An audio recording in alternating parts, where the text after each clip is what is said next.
Hello everyone, मैं साजवीर संधू आज आपके लिए लेके आई हूँ बहुत ज़्यादा important topic which is our friction. ये क्लास 8 का बहुत ज़्यादा इम्पॉर्टेंट टॉपिक है। तो चलिए शुरू करते हैं बिना टाइम वेस्ट किए वीडियो को। सबसे पहले हम जानेंगे फ्रिक्शन के बारे में। फ्रिक्शन, फोर्स ऑफ फ्रिक्शन के बारे में। फोर्स तो आप सबको पता है, पुल और push towards a particular object is called force। अब फोर्स ऑफ फ्रिक्शन के बारे में जब हम पढ़ने जा रहे हैं तो चलिए शुरू करते हैं। A force of friction is the force of friction एक फोर्स है which occurs the motion of an object over a surface, जो कि एक ऑब्जेक्ट की मूविंग मोशन के सरफेस पे लगता है। The force of friction acts between the object and the surface. ये हमेशा ऑब्जेक्ट और ऑब्जेक्ट के सरफेस के बीच में लगता है। जैसे फॉर एग्ज़ाम्पल यहाँ पे मेरे पास एक बॉक्स है और ये मेरा टेबल है। मेरी जो फ्रिक्शन है, फोर्स ऑफ फ्रिक्शन, वो कहाँ लगेगा? इन दोनों सरफेसेस के बीच में लगेगा। यहाँ पे लगेगा हमारा फ्रिक्शन, क्योंकि जो फ्रिक्शन है वो हमेशा दो ऑब्जेक्ट्स के सरफेस के बीच में लगता है। और बॉक्स का सरफेस ये वाला होगा और जो टेबल का सरफेस है वो ये वाला होगा। तो इन दोनों सरफेसेस के बीच में ये वाली जगह पे फ्रिक्शन हमारा लगेगा। फॉर एग्ज़ाम्पल हम ले लेते हैं, जैसे यहाँ पे मैं दिया है एक बॉक्स, जहाँ पे हम यहाँ पे एक एग्ज़ाम्पल ले लेते हैं। ये एक मैन है, ये यहाँ पे इस बॉक्स को अपनी फोर्स के साथ पुश कर रहा है, यानी ये लेफ़्ट साइड है और ये इसे राइट साइड मूव करवा रहा है, फोर्स लगा रहा है अपनी। और इसका मोशन भी उसी साइड लगेगा जहाँ पे फोर्स लगती है, क्योंकि जो फोर्स और जो मोशन है वो प्रोपोर्शनल होते हैं एक दूसरे के, और जो फ्रिक्शन और फोर्स है वो प्रोपोर्शनल नहीं होते। और यहाँ जहाँ पे फोर्स लगेगी उस साइड मोशन लग रहा है, और जो हमारी फ्रिक्शन है वो कहाँ लगेगी? इन दोनों की जो सरफेस है, ये बॉक्स है इसके, और जो टेबल है फॉर एग्ज़ाम्पल ये, इन दोनों का जो ये एरिया है ना, सरफेस एरिया, वहाँ पे हमारी फ्रिक्शन लगेगी। यानी वहाँ पे हमारी फ्रिक्शन फोर्स लगेगी जहाँ पे दो सरफेसेस के दो चीज़ों के दो ऑब्जेक्ट के सरफेसेस टच हो रहे हैं, मिल रहे हैं, वहाँ पे फ्रिक्शन लगेगी। फ्रिक्शन हमेशा अपोज डायरेक्शन में लेके जाएगी, अपोज मोशन में लेके जाएगी। जैसे आप लेफ़्ट टू राइट की तरफ जाना चाहते हैं तो आपको फ्रिक्शन राइट टू लेफ़्ट की तरफ लेके जाएगी, वो आपको उल्टा लेके जाएगी। वो आपको स्टे करना चाहती है, आपको रेस्ट पोजीशन पे लेके आना चाहती है मूविंग ऑब्जेक्ट को, यानी जो फ्रिक्शन से अच्छा नहीं लगता है कि कोई भी ऑब्जेक्ट जो है वो मूव करे। एग्ज़ाम्पल में हमने एक तो देख लिया, एक और एग्ज़ाम्पल हम ले सकते हैं, जैसे कि a ball rolling on ground gradually slows down and come into rest due to force of friction between the ball and the ground। अब अगर आपने ये बॉल है, इसे आपने धक्का दिया और ये बॉल आपके जाती जाती जाती जाती कहीं ना कहीं तो रुक जाएगी ना। क्यों? क्योंकि जो फ्रिक्शन है वो बॉल और जो ग्राउंड है उसके सरफेस यहाँ पे लगा। और जो फ्रिक्शन का ऑब्वियसली काम क्या होता है? ऑब्जेक्ट को रेस्ट में लेके आना। जो भी स्टेशनरी ऑब्जेक्ट मूव कर रहा है उसे रेस्ट में लेके आना, यही होता है फ्रिक्शन का काम। फ्रिक्शन ने जो बॉल थी ग्राउंड और जो बॉल का सरफेस टच हो रहा था वहाँ पर फ्रिक्शन लगी, और उससे स्लोली उसकी स्पीड कम करते करते उसे बिल्कुल रेस्ट मोशन में ला दिया। और एक और एग्जांपल हम ले सकते हैं, जैसे कि if we stop pedalling a bicycle. अगर हम एक बाईसाइकिल को पैडलिंग करना, यानी जिसके पैडल से घुमाना बंद कर दें, इट ग्रेजुअली स्लोज डाउन, वो धीरे धीरे उसकी स्पीड जो है वो कम होती जाएगी और वो कहीं ना कहीं जाके स्टॉप हो जाएगी। और इसका कारण भी क्या है? फोर्स ऑफ फ्रिक्शन जो कि लगी थी व्हील और द रोड के बीच में, या कोई भी ऑब्जेक्ट जहाँ पे आप अपनी बाईसाइकिल को रन कर रहे हैं। एग्जांपल दिए गए थे हमें, टू एग्जांपल एक बॉल का ग्राउंड के साथ एक बाईसाइकिल का। बाईसाइकिल को अगर आप पेडलिंग करना छोड़ देंगे तो कुछ समय बाद उसकी स्पीड स्लो हो जाएगी, फिर वो कहीं ना कहीं जाके थोड़े समय बाद रुक जाएगी। ये क्यों हुआ? ये फ्रिक्शन की वजह से हुआ, क्योंकि जो फ्रिक्शन है उसका काम होता है चीज़ को रोकना, स्टेशनरी ऑब्जेक्ट को रेस्ट पे लेके आना। और यहाँ पे बाईसाइकिल के टायर और रोड के बीच में फ्रिक्शन लगी, इन दोनों के सरफेस के बीच में। और फ्रिक्शन का काम है कि उसे पसंद ही नहीं है बस कोई चीज़ की वो मूवमेंट में आए, कोई चीज़ वो चाहता है कि बस वो रेस्ट में रहे। अब हमने बात कर ली फोर्स ऑफ फ्रिक्शन के बारे में। बिल्कुल क्लियर हो गया हमें कि फोर्स जो है वो दो ऑब्जेक्ट्स के सरफेसेस के बीच में लगती है, और फ्रिक्शन जो है वो हमेशा अपोजिस करती है डायरेक्शन को, यानी कि जहाँ पे मोशन और हमारी फोर्स लग रही है उससे उल्टा प्रोपोर्शनल नहीं होगी, वहाँ पे वो उल्टा चलेगी हमेशा फ्रिक्शन। और इसके हमने एग्जांपल्स भी ले लिए। अब हम चलते हैं अपने नेक्स्ट टॉपिक पे। तो नेक्स्ट टॉपिक है हमारा second topic, which is factors affecting friction, यानी फ्रिक्शन को वो कौन कौन से फैक्टर्स हैं जो फ्रिक्शन की हेल्प करते हैं इफेक्ट होने में, यानी यूज़ होने में। Friction depends upon two factors के ऊपर डिपेंड करता है। दे आर, और वो फैक्टर्स हैं ये दो फैक्टर्स। फर्स्ट फैक्टर हमारा कहता है nature of the surface in contact, the smoothness of the surface. अगर ये हमने स्मूथ लिया है, ये हमारा स्मूथ सरफेस है, तो जो फॉर एग्जांपल हमने ऐसा कुछ ऑब्जेक्ट ले लिया और उसके ऊपर कोई चीज़ को रोल कर दिया तो वो अपने आप कैजुअली रोल होकर नीचे चली जाएगी। लेकिन हमारा सेकंड फैक्टर कहता है how hard the surface press together. अगर हम उस सरफेस को रफ़ कर देंगे, क्योंकि जो हमने देखा फ्रिक्शन यहाँ पे यूज़ नहीं हुई, ये तो रोल करता करता करता चला गया, लास्ट एंड तक पहुँच गया अपने। लेकिन अगर वही सरफेस रफ़ सरफेस होगा, रफ़ सरफेस में कर्व्स होंगे, उसके अंदर हिल्स होंगी छोटी छोटी, like this, grooves and hills होंगी इस तरह की। और जो दूसरा ऑब्जेक्ट, यानी ये तो हमने रफ़ सरफेस लिया, इसकी ऐसी है, और ये जो हमारी सिलेंड्रिकल शेप की है इसके भी रफ़ सरफेस होंगे जो कि हमें अपनी नेक्ड आइज से नहीं दिखते, ये हमें माइक्रोस्कोप के अंदर दिखते हैं। ये वाले हैं हमारे सिलेंडर टाइप शेप के जो भी है, और ये हमारा सरफेस के। तो जब इन दोनों के मतलब इन दोनों को प्रेस किया जाएगा और इनके जो इरेगुलरिटीज़ हैं इनकी दोनों की, हम कह सकते हैं जो हिल्स एंड ग्रूव्स हैं इन दोनों के, वह दूसरे के अंदर फंस जाएंगे। जैसे हम उंगलियों को इंटरेक्ट करते हैं ना अपनी फिंगर्स को, ऐसे जैसे ये आपका हाथ है और दूसरे हाथ से आपने ऐसे इंटरेक्ट किया दोनों फिंगर्स को अपनी को, ऐसे ही ये जो रफ़ सरफेस है दोनों एक दूसरे के अंदर जो इनकी इरेगुलरिटीज़ है वो हो जाएंगी, एक दूसरे के अंदर फंस जाएंगी।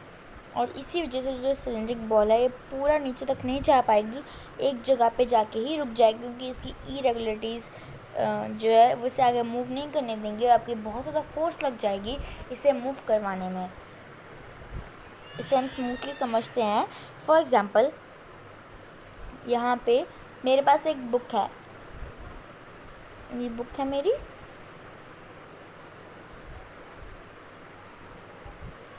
और ये मेरा टेबल है। ओके, ये मेरी बुक है और ये मेरा टेबल है, और उसके बाद मेरी बुक की भी इरेगुलरिटीज़ हैं, यानी ग्रुप्स और हिल्स वगैरह, और जो टेबल है उसकी भी इरेगुलरिटीज़ हैं, क्योंकि इरेगुलरिटीज़ हर चीज़ में होंगी, जो भी आप चीज़ देखो। लेकिन जब आप उसे नेक्ड आई से नहीं देख सकते क्योंकि ये बहुत ज़्यादा छोटी थी, जो आप माइक्रोस्कोप के अंदर ही देख सकते हैं। इन दोनों की इरेगुलरिटीज़ हैं, और जब ये दोनों इंटरेक्ट करेंगी, इन दोनों की रेगुलरिटीज़ जो हैं वो एक दूसरे को इंटरेक्ट करेंगी, तो इन दोनों के बीच में एक संबंध बन जाएगा, यानी ये बहुत ज़्यादा टाइट हो जाएंगे। इनके बुक के ग्रूव्स जो हैं वो टेबल के ग्रूव्स में फंस जाएंगे, जिससे कि उन्हें निकालना बहुत मुश्किल हो जाएगा और आपकी बहुत फोर्स लगेगी बुक के टूवर्ड्स टू पुश इट। उसे पुश करने के लिए बहुत फोर्स लगेगी। आप ट्राई करके देख सकते हैं। अगर आप कोई भी ऑब्जेक्ट को रखें किसी भी रफ़ सरफेस पे, जो टेबल है वो एक रफ़ सरफेस है और जो क्लॉथ होता है वो मतलब इतना रफ़ नहीं होता अगर आप स्ट्रेट करके रखें तो। पिछले एग्जाम्पल में हमने यही लिया था। सो अब आई होप आपको समझ में आ गया होगा। यहाँ पे हमने एक एग्जाम्पल दे रखा है, friction is more if the surface are pressed harder. अगर हम ये सरफेस है यहाँ से हम अगर फोर्स ज़्यादा लगाएंगे तो जो सरफेस है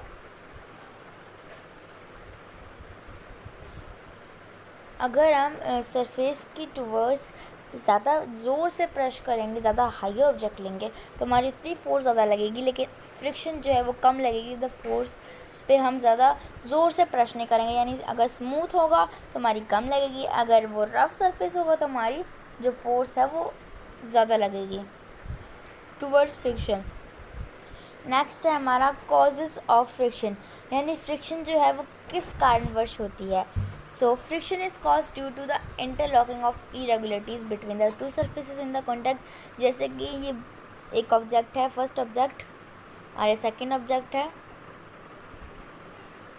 तो इन दोनों के बीच में जो इरेगुलरिटीज़ हैं, ग्रूव्स और हिल्स जो हैं वो एक दूसरे के अंदर इंटरलॉक हो जाएंगी, जिसकी वजह से इसे आगे बढ़ाना बहुत मुश्किल हो जाएगा और यही कॉज करता है, इरेगुलरिटीज़ कॉज करती है फ्रिक्शन को।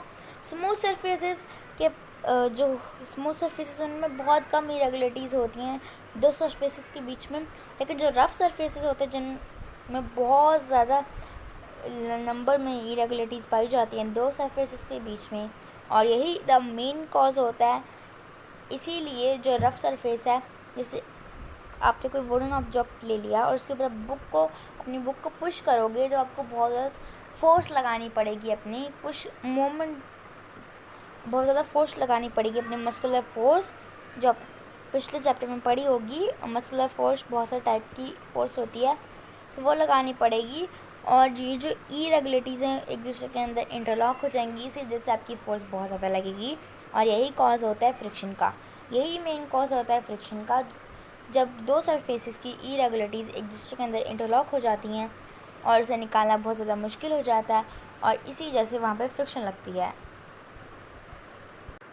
सो नेक्स्ट अब हमारा फोर्थ जो टॉपिक है ये सबसे ज़्यादा इम्पॉर्टेंट टॉपिक है, which is types of friction. Friction के बेसिकली 3 टाइप होते हैं, चार टाइप होते हैं, static friction, sliding friction, rolling friction और एक fluid friction.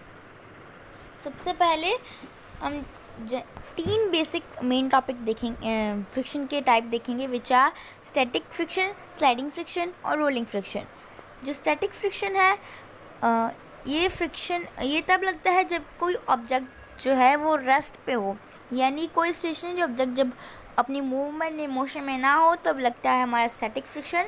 Second, sliding friction जो हमारा होता है वो जब हम किसी स्टेशनरी ऑब्जेक्ट को हम स्लाइड्स कराते हैं लाइक दिस, ये स्टेशनरी ऑब्जेक्ट को हमने स्लाइड कराया तब हमारी फ्रिक्शन लगती है, हमें रोक के जब हम स्लाइड पर चढ़ते हैं तो ऑटोमेटिकली नीचे जाते जाते हमारे खुद ब खुद हम रुक जाते हैं, वो फ्रिक्शन की वजह से होता है, वहाँ पर स्लाइडिंग फ्रिक्शन लगती है।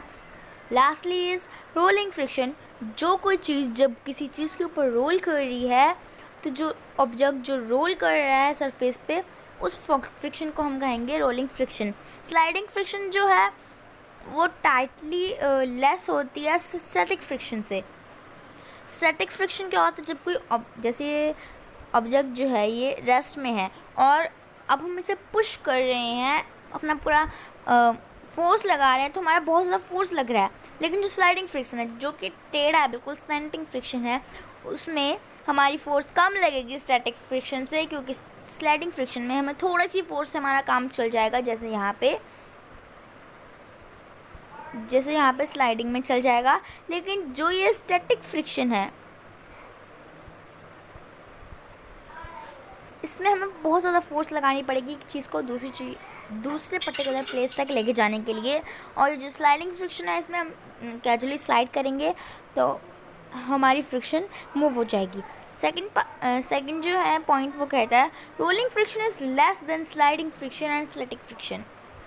तो जो रोलिंग फ्रिक्शन है ये उससे भी ज़्यादा मतलब ईजी है। सो यहाँ पे हमारा हो जाएगा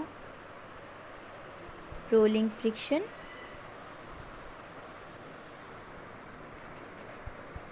sliding friction, static friction.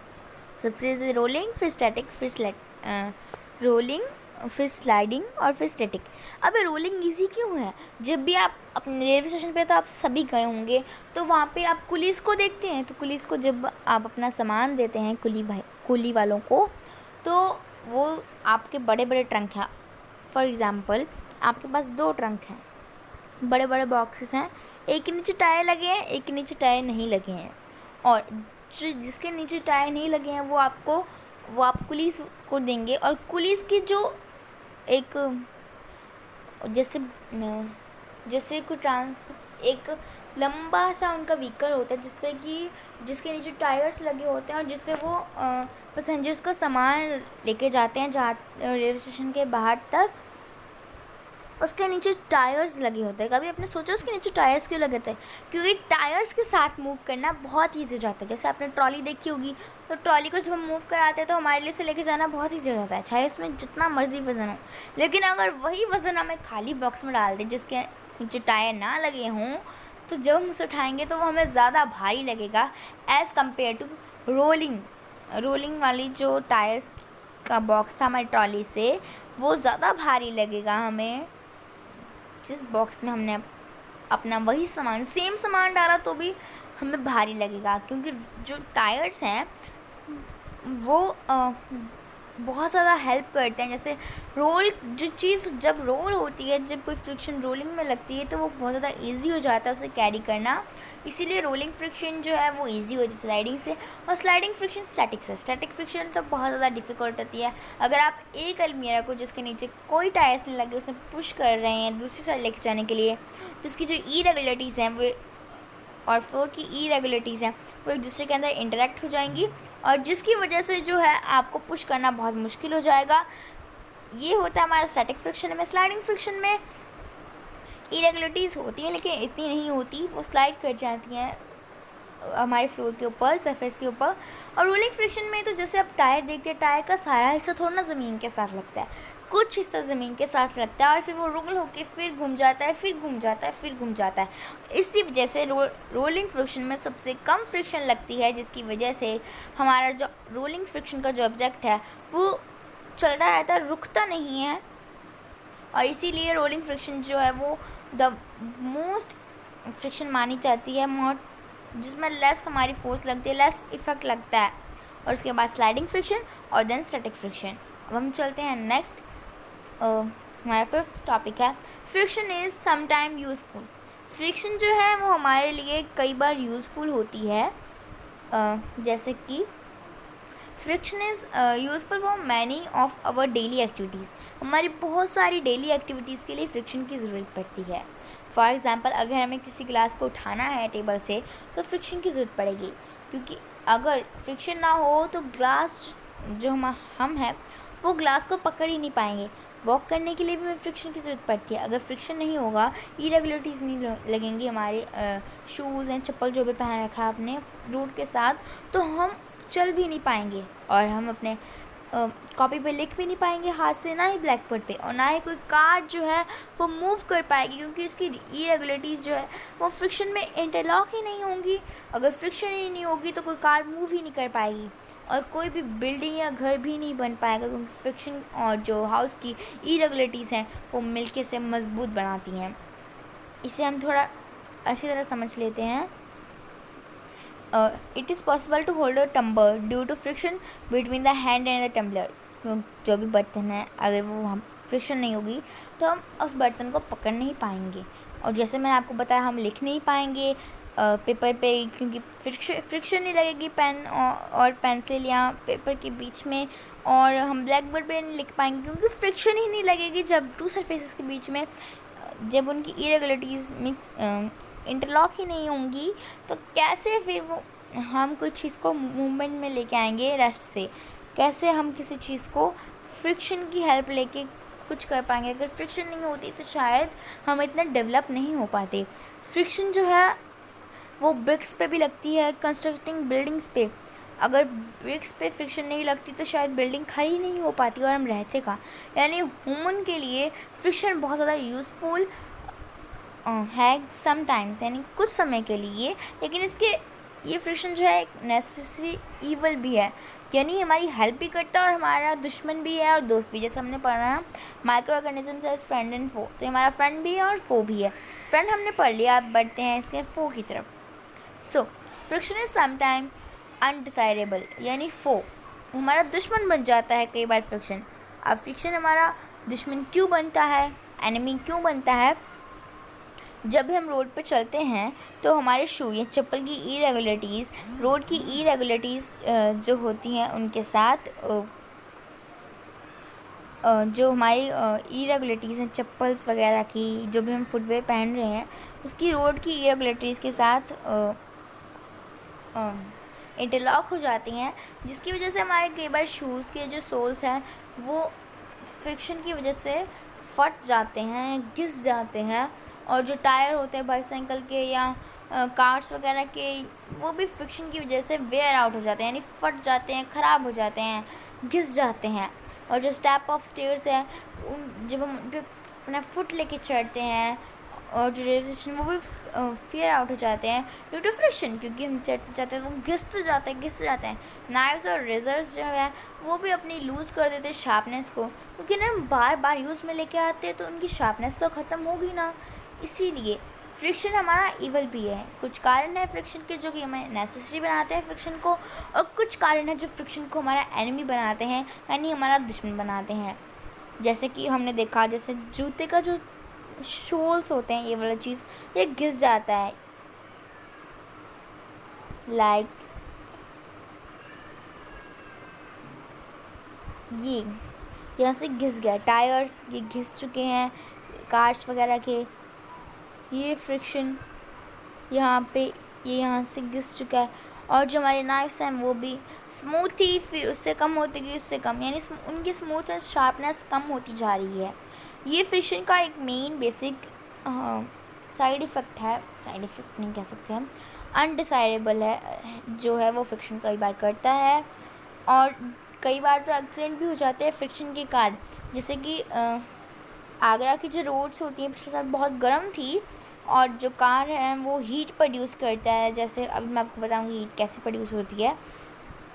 Heat produce की, और जो कार्स के टायर थे और जो रोड थी उनके बीच में हीट प्रोड्यूस हुई, और जिसकी वजह से जो कार थी वो फ्रिक्शन की वजह से वहीं पे ब्लास्ट हो गया, एक्सीडेंट हो गया। ये सोचने वाली बात है ना, जो कार चल रही थी वो फ्रिक्शन की वजह से चल रही थी, और जिस कार का एक्सीडेंट हुआ वो भी फ्रिक्शन की ही वजह से हुआ, यानी दोनों कॉज फ्रिक्शन की ही वजह से हुए। हम नेक्स्ट चलते हैं इंक्रीजिंग फ्रिक्शन। उससे पहले मैं आपको बता देती हूँ कि जो फ्रिक्शन है उसके बीच में मतलब कि हीट कैसे प्रोड्यूस होती है। जैसे सर्दियों में कई बार आपको सर्दी लगती है तो आप अपने हाथ को रब करते हैं ना, जैसे हम अपने हाथों को रगड़ते हैं तो उनके अंदर से गर्मी प्रोड्यूस होती है, हीट प्रोड्यूस होती है। वैसे ही जो फ्रिक्शन की वजह से हीट प्रोड्यूस होती है। और जैसे अब हम पढ़ लेते हैं अपना 7th topic which is increasing friction. Friction जब बढ़ जाती है, friction can be increase by increasing the roughness of the surface. जब किसी चीज़ की रफनेस को हम बढ़ाते हैं तो वहाँ पर फ्रिक्शन ज़्यादा लगती है, वहाँ पर फोर्स ज़्यादा लगती है हमारी। एग्ज़ाम्पल, सोल्स ऑफ जो हमारे शूज़ होते हैं वो ज़्यादा ग्रूव्ड हो जाते हैं, यानी उनके जो ग्रूव्स होते हैं उनके अंदर जो हिल्स एंड ग्रूव्स होते हैं, जब हम उन्हें फ्लोर पे मतलब चलाते हैं तो जहाँ पे फ्रिक्शन ज़्यादा लगती है, क्योंकि वहाँ पे जैसे कि फ्रिक्शन में ये देख सकते हैं आप, यहाँ पे ग्रूव्स और हिल्स हैं जो कि फ्लोर के इरेगुलरिटी के साथ इंटरलॉक हो जाती हैं, जिसकी वजह से हमें फोर्स ज़्यादा लगती है और ये कॉजेज़ करते हैं इंक्रीजिंग फ्रिक्शन को। और टायर्स ऑफ व्हील जो हैं वो भी tend to increase the grip of the road. Friction को बढ़ाने के लिए रोड को, तभी तो कार मूव कर पाएगी अगर फ्रिक्शन होगा, इसीलिए स्पेशल टाइप से बनाए जाते हैं चप्पल्स भी हमारी, और टायर्स भी, और कोई मैकेनिकल ऑब्जेक्ट्स। और इसके अलावा जो ब्रेक पैड्स और व्हीकल्स रफ होते हैं, stop moving vehicles when the brakes are applied. Brake जब लगते हैं तो वो जो मूवमेंट होती है उनकी वो रफ होती है, जो स्टॉप हो जाती है।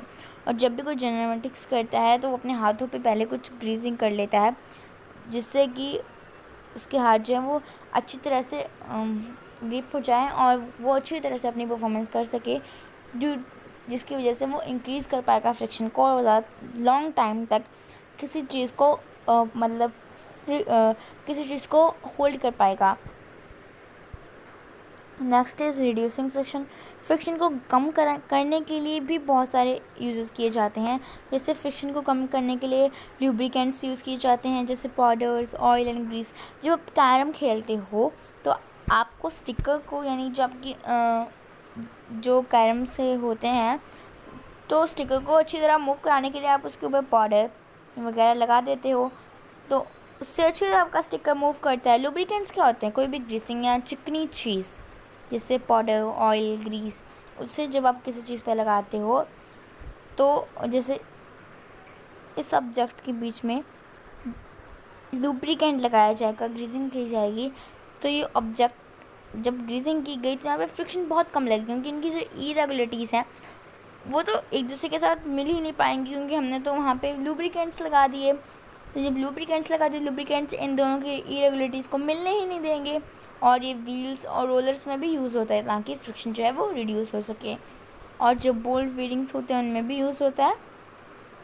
We sprinkle powder on carrom board to reduce friction. Friction को कम करने के लिए हम कैरम बोर्ड पे पाउडर का यूज़ करते हैं। ऑयल और ग्रीस का हम यूज़ करते हैं moving part of a machine like car वगैरह टू रिड्यूस फ्रिक्शन। रोलर्स पे भी हम जो लगेज के होते हैं वहाँ पे फ्रिक्शन को कम करने के लिए रोलर्स लगाए जाते हैं ताकि फ्रिक्शन जो है वो कम हो जाए और जो ऑब्जेक्ट हो वो मूव कर पाए। व्हील्स व्हीकल्स के इसीलिए स्पेशल टाइप से बनाए जाते हैं ताकि फ्रिक्शन को कम किया जाए। और जो बॉल व्हील्स होते हैं जैसे सीलिंग फैंस में, बाईसाइकिल्स में, वो इसलिए लगाया जाता है कि फ्रिक्शन को कम किया जा सके, यानी फ्रिक्शन कम हो सके। और नेक्स्ट एंड लास्ट टॉपिक है हमारा फ्लूइड फ्रिक्शन, जिसके बारे में मैंने आपको बोला था। फ्लूइड फ्रिक्शन बेसिकली एक फ्रिक्शन होती है। आपने कभी सोचा जो हमारे सैटेलाइट्स वगैरह हैं या जो एरोप्लेन्स वगैरह हैं, शिप हैं, वो कैसे मूव करते हैं? वो हमेशा स्ट्रीमलाइन बॉडी के होते हैं, फिश लाइक बॉडी के। उनके आगे वाला हिस्सा बहुत ज़्यादा नुकीला होता है, लाइक दिस। ये वाला हिस्सा बहुत ज़्यादा नुकीला होता है। यहाँ पे आपके विंग्स होते हैं एरोप्लेन के, यहाँ पे विंग्स होते हैं और यहाँ पे विंग्स होते हैं। सो ये हिस्सा बहुत ज़्यादा तीखा होता है, ये ऊंचा होता है।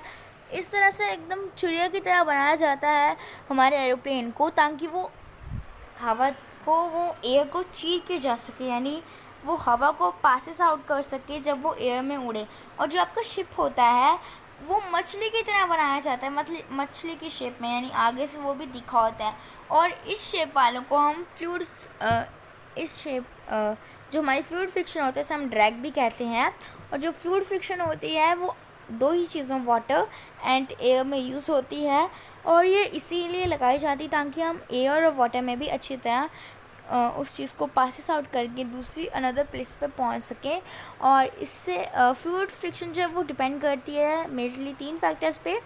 स्पीड ऑफ ऑब्जेक्ट, ये स्पीड ऑफ ऑब्जेक्ट पे भी करती है कि उसकी कितनी स्पीड है, उस हिसाब से हमारी फ्लूइड फ्रिक्शन लगेगी। शेप ऑफ ऑब्जेक्ट, अगर वो नुकीला नहीं होगा आगे से तो वो फ्रिक्शन, उस पर फ्लूइड फ्रिक्शन नहीं लग पाएगी और वो रेस्ट में आ जाएगा ऑब्जेक्ट। और नेचर ऑफ द फ्लूइड, यानी उसका नेचर कैसा है उस पर भी बहुत ज़्यादा डिपेंड करती है। जैसे बर्ड जो है वो फ्लाई करते हैं, उनकी स्ट्रीमलाइन बॉडी होती है, वो इसीलिए ताकि वो फ्लूइड फ्रिक्शन को कम कर सकें। अगर फ्रिक्शन ज़्यादा होगा तो फिर वो उड़ ही नहीं पाएंगे। फिशेस जो है वो, उनकी भी स्ट्रीमलाइन बॉडी होती है ताकि वो अपने फ्लूइड फ्रिक्शन को कम कर सकें और वो तैर सकें। एरोप्लेन्स और स्पेसक्राफ्ट्स की जो बॉडीज़ होती है वो भी स्ट्रीमलाइन बनाई जाती है। पक्षियों और फिशेस को देख के ही इनका बॉडी स्ट्रीमलाइन किया गया था, सैटेलाइट्स, शिप्स और एरोप्लेन का, ताकि जो फ्लूइड फ्रिक्शन है वो बहुत ज़्यादा कम लगे, जिसकी वजह से कोई भी दिक्कत ना आए जब हम ट्रैवल कर रहे हो तो।